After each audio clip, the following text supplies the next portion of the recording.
پیارے بچوں، شیخ چلی کھاتے تو ہمیشہ سے ہی خوب تھے، مگر جب سے ان کی شادی ہوئی تھی وہ پہلے سے بھی زیادہ کھانے لگے۔ صبح اٹھتے تو کھانا، رات سونے لگتے تو کھانا، گھر سے باہر جاتے تو کھانا، واپس آتے تو کھانا، بات کرتے تو کھانے کی اور بات سنتے تو وہ بھی بس کھانے کی۔ بیوی اور ماں دونوں ہی بہت پریشان تھی۔ ایک روز اماں اپنی بہن کے پاس دوسرے گاؤں گئی ہوئی تھی۔ صبح 4 آدمیوں کے ناشتے کے برابر ناشتہ کرنے کے بعد ابھی دوپہر بھی نہ ہوئی تھی کہ چوتھی بار کھانے کی فرمائش کر دی۔ بیوی تو جلی بھنی بیٹھی تھی، صاف منع کر دیا اور کہا، مجھ سے نہیں پکایا جاتا ہر وقت کھانا۔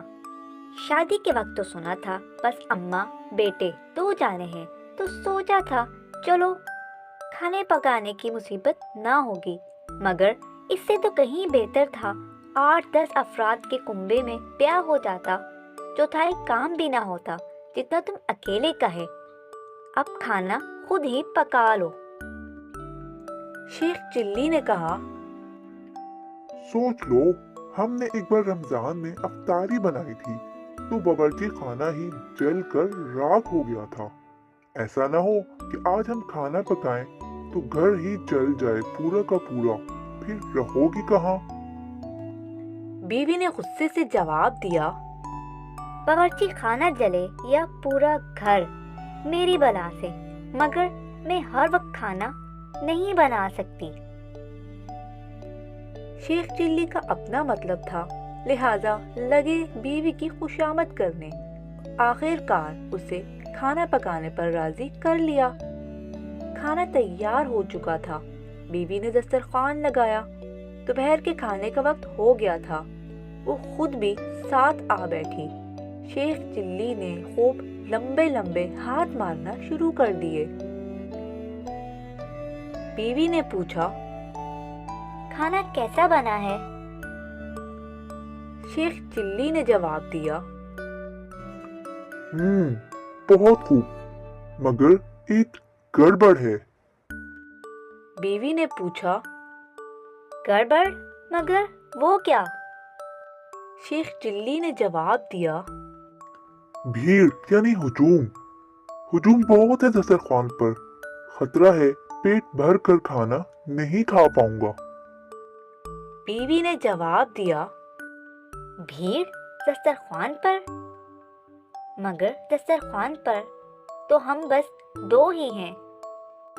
شیخ چلی نے کہا، ہاں یہی تو میرا مطلب ہے، کتنا اچھا ہوتا اگر دسترخوان پر بس میں اور یہ کھانا ہوتا۔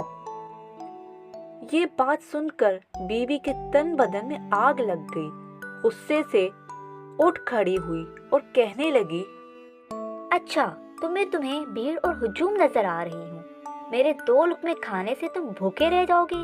تو لو میں چلی، بھرو اکیلے اپنا دوزخ، اور اب حرام ہے جو اس گھر کا ایک دانہ بھی کھاؤں۔ بیوی پیر پٹکتی وہاں سے چلی گئی۔ شیخ چلی نے دعا کے انداز میں اپنے دونوں ہاتھ اٹھائے، چھت کی طرف دیکھا جیسے اس کے جانے پر شکر ادا کر رہے ہوں، اور پھر دسترخوان پر ٹوٹ پڑے۔ شیخ چلی کی بہت زیادہ پیٹ پوجا کی خبریں دور دور تک پہنچ گئی تھی۔ لوگ انہیں دعوت دینا تو دور، ان سے بات کرنے سے بھی ڈرنے لگے تھے کہ کہیں کھانے کی فرمائش نہ کر بیٹھے۔ کسی کے لیے ان کو بلانا ضروری ہوتا تو تنہا ان کے لیے 5-7 افراد کے کھانے کا انتظام کرنا پڑتا۔ چونکہ نئی نئی شادی ہوئی تھی، دعوتوں کا سلسلہ بھی چل رہا تھا، اکثر ان کی دعوت کرنے والے خود بھوکے رہ جاتے تھے۔ زین الدین شیخ چلی کا بہت اچھا دوست تھا، اس نے بھی شادی کے بعد شیخ چلی کی دعوت کی تھی، اور کھانے کی بہت زیادہ تعریف کیے جانے بعد کچھ روز بعد دوبارہ انہیں کھانے پر بلا لیا۔